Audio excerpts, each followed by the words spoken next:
Hi అండి అందరికీ. ప్రతి ఒక్కరి ఇంట్లో ఇలా మిగిలిపోయిన ట్యాబ్లెట్స్ ఉంటాయి కదండి, యూస్ చేయని ఎక్స్పైర్ డేట్ అయిపోయినాయి అన్నీ. అవన్నీ కూడా చాలామంది పారేస్తూ ఉంటారు.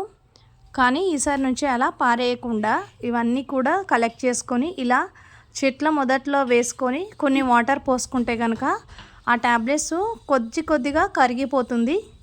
డైలీ అలా కరగడం వలన ఇలాగ కొత్తగా చిగుర్లు రావడం అనేది స్టార్ట్ అవుతుంది. మంచిగా మొక్కకు చాలా బలం అనేది వస్తుంది.